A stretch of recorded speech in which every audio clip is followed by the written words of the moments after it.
क्षमा मांगने आई हैं। कमाल की शिकारी हैं आप। हिरन की जगह इस शिकारी को भी घायल कर दिया आपने। पहले तीर से घायल किया और अब तेवर से। माना कि वो हादसा था, पर कुछ हादसे बहुत खूबसूरत होते हैं, आपके सिंघल की तरह। जहां देखो वहां आंखें अटक जाती हैं। वैसे हम इतनी देर से बातें कर रहे हैं, पर हम आपके बारे में कुछ नहीं जानते, आप हमारे बारे में कुछ नहीं जानते। मेवाड़ के महारावल रतन सिंह कैसे जाना आपने? हमारे मेहमान जो है। अच्छा स्वागत किया आपने अपने मेहमान का। मेवाड़ छोड़कर सिंघल में क्यों? मोती खरीद। यहाँ मोती बिकते नहीं, किस्मत से मिलते हैं। जैसे आप मिल गई। कुछ बताइए अपने बारे में, कौन है आप, क्या नाम है आपका? यहाँ का पत्ता पत्ता हमारा नाम जानता है, पूछ लेना।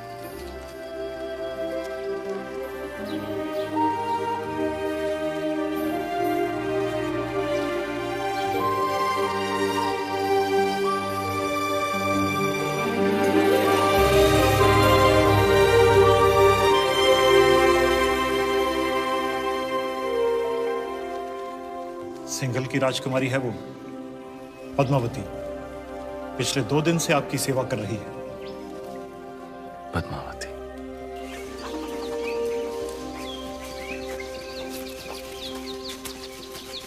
क्षमा मांगते रतन सिंह जी, सिंघल में आपका ठीक से स्वागत तो कर नहीं पाए और आते ही पद्मावती ने आपको घायल कर दिया। बहुत बड़ी भूल हो गई हमारी बेटी से। भूल हमारी थी गंधर्व सिंह जी, पद्मावती की नहीं।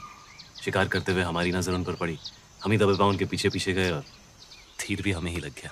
चलिए हम आपको लेने आए हैं, वापस महल में पधारें। महलों में तो बहुत रह लिए, यहाँ की सादगी हमें बहुत अच्छी लग रही है। अगर आपको बुरा ना लगे तो हम कुछ दिन यहीं रहना चाहेंगे।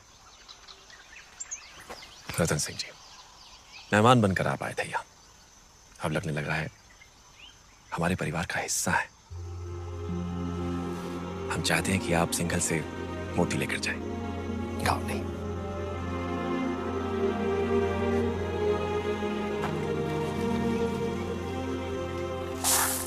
सिंघल के मोती वैसे ही है जैसे आप ढूंढ रहे थे? क्या सोच रहे हैं? मोती मिल गए तो अब वापस मेवाड़ चले जाओगे? हमारे जाने का वक्त आ गया। कैसे जाओगे?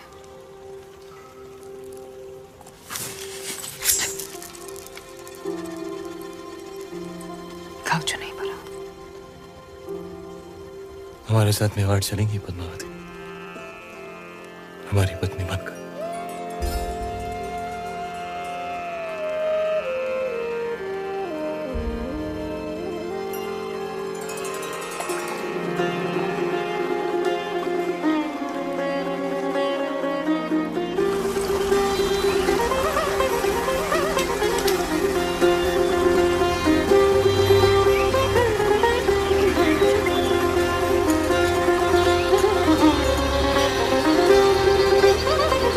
राजकुमारी पद्मावती ने अपने पिता राजा गंधर्व सिंह का आशीर्वाद लेकर रावल रतन सिंह से ब्याह किया और दोनों चित्तौड़ की ओर चल पड़े।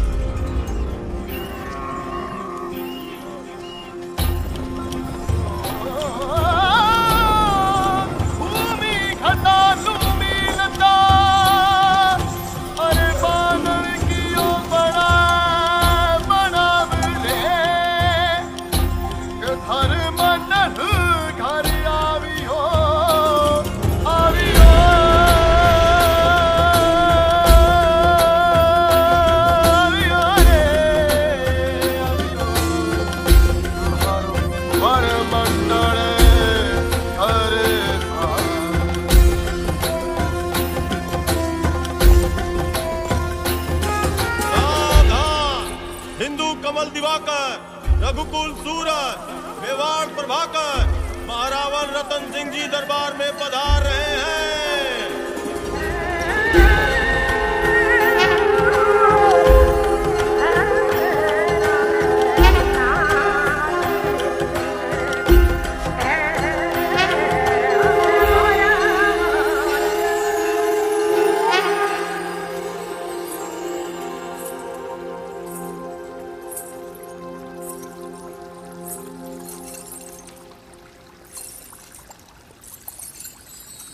बोलो महारानी पद्मावती की, महाराणा रतन सिंह की, महारानी पद्मावती की, महाराणा रतन सिंह की।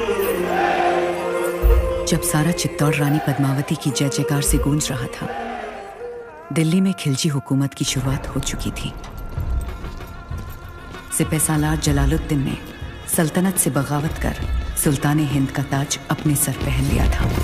सुल्तान हिंद जलालुद्दीन खिलजी, सुल्तान हिंद जलालुद्दीन खिलजी।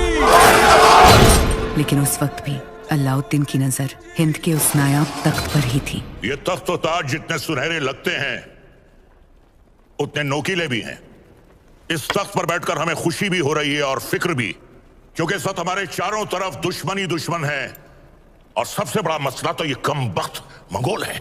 सुल्तान, इस वक्त उन खूंखार मंगोलों से जंग में जीतना नामुमकिन है।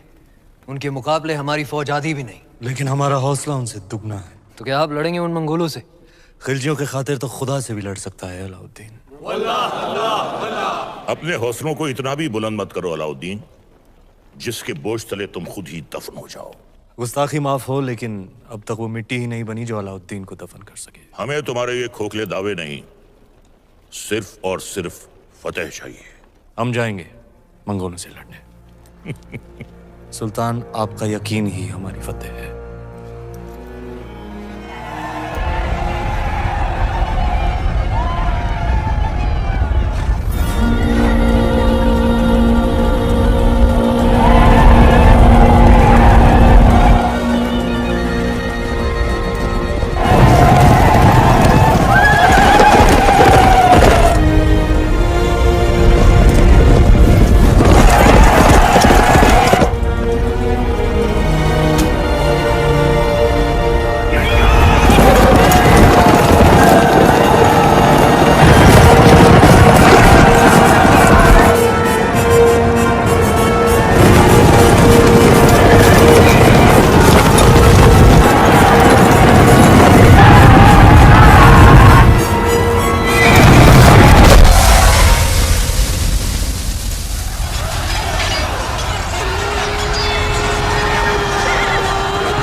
मंगोल जैसे ताकतवर दुश्मन पर फतेह हासिल कर अलाउद्दीन ने दिल्ली सल्तनत का दिल जीत लिया था, और दूसरी ओर रानी पद्मावती ने चित्तौड़ को अपना बना लिया था।